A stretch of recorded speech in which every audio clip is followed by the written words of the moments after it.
Shalom, perkenalkan nama saya Abraham Siahan dari Fakultas Ilmu Pendidikan Ekonomi semester 3 pagi dan dari Universitas Pancasakti Bekasi ingin menjelaskan dan memaparkan beberapa poin yang ada di mata kuliah Psikologi Pendidikan.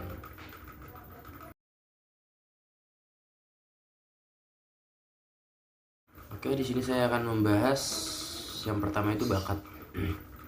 Pengertian bakat adalah suatu kondisi pada seseorang yang memungkinkannya dengan suatu pelatihan khusus mencapai suatu kecakapan, pengetahuan, keterampilan khusus, misalnya berupa kemampuan berbahasa, kemampuan bermain musik, dan lain-lain. Seorang yang berbakat musik, misalnya dengan latihan yang sama dengan orang lain yang tidak berbakat musik, akan lebih cepat menguasai keterampilan tersebut. Jadi, suatu kondisi yang khusus pada seseorang berupa suatu potensi yang disertai latihan atau belajar dapat mengembangkan suatu kemahiran tertentu yang biasanya sifatnya khusus. Maka seseorang yang memiliki berupa potensi musik, bila ia belajar musik akan lebih cepat mahir dibandingkan dengan orang lain yang tidak mempunyai potensi musik. Potensi adalah gaya yang tersedia pada seseorang yang memungkinkan berkembangnya ciri-ciri tertentu.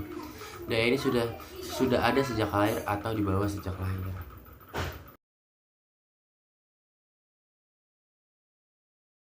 Selanjutnya ada caranya kita mengenal bakat seseorang. Menurut sejarahnya, usaha pengenalan bakat itu mula-mula terjadi pada bidang kerja atau jabatan. Tetapi kemudian juga dalam bidang pendidikan, bahwa dewasa ini, dalam bidang pendidikanlah usaha yang paling banyak dilakukan. Dalam prakteknya, hampir semua ahli menyusun tes untuk mengungkap bakat bertolak dari dasar pikiran analisis faktor. Pendapat dari Guilford yang telah disajikan di atas itu merupakan salah satu contoh dari pola pemikiran yang demikian.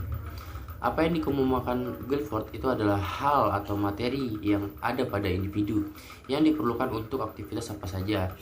Jelasnya, untuk setiap aktivitas diperlukan berfungsinya faktor-faktor tersebut.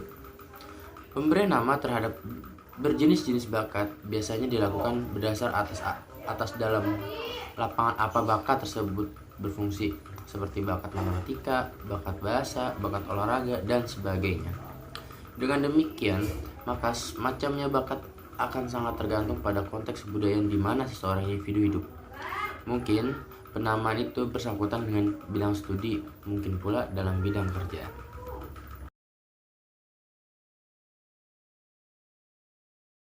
Oke, dan dilanjut dengan poin terakhir, cara mengembangkan bakat. Tidak ada seseorang pun yang tidak berbakat. Yang membedakan ialah ada tidaknya minat untuk mengembangkannya. Setuju. Bakat merupakan potensi bawaan yang dimiliki manusia, sedangkan minat tercipta karena adanya ketertarikan kuat atas sesuatu. Kedua hal ini seringkali dikaitkan dengan faktor kecerdasan dan kesuksesan seseorang. Bagi saya sendiri, orang cerdas itu yang mampu memahami, mengembangkan, dan mendayagunakan bakatnya untuk kepentingan dan kebahagiaan hidupnya. Dan orang sukses ialah orang yang mampu membahagiakan hidupnya. Sukses bisa saja karena bakat, tetapi sering juga karena minat. Jika demikian, bagaimana bakat itu muncul dan terbentuk dalam diri kita? Bagaimana kita bisa mengembangkan keduanya? Untuk mengembangkan bakat dan minat, diperlukan beberapa faktor berikut. Pertama, stimulasi. Faktor stimulan bakat dan minat bisa internal atau eksternal. Stimulan yang utama ialah kesadaran akan potensi diri, belajar dan terus belajar. Konsentrasi dan fokus dengan kemampuan atau kelebihan diri kita.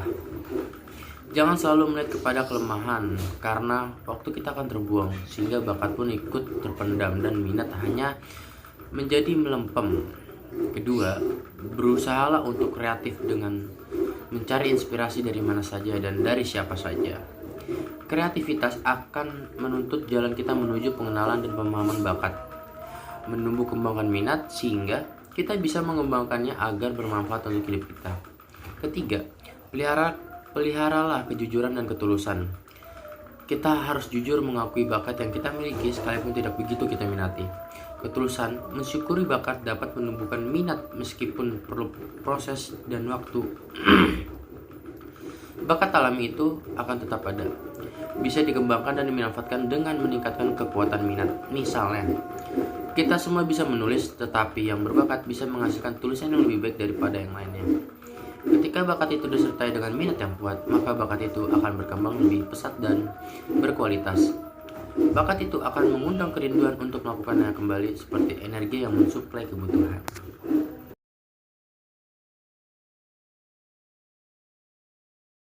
Oke, yang terakhir kesimpulan. Bagi saya sendiri, orang cerdas itu orang yang mampu memahami, mengembangkan, dan mendayagunakan bakatnya untuk kepentingan dan kebahagiaan hidupnya. Dan orang sukses ialah orang yang mampu membahagiakan hidupnya. Kreativitas akan menuntun jalan kita menuju pengenalan dan pemahaman bakat, menumbuh kembangkan minat sehingga kita bisa mengembangkan agar bermanfaat untuk hidup kita. Misalnya, kita bisa menulis, tetapi yang berbakat bisa menghasilkan tulisan lebih baik daripada yang lainnya. Ketika bakat itu disertai dengan minat yang kuat, maka bakat itu akan berkembang lebih pesat dan berkualitas.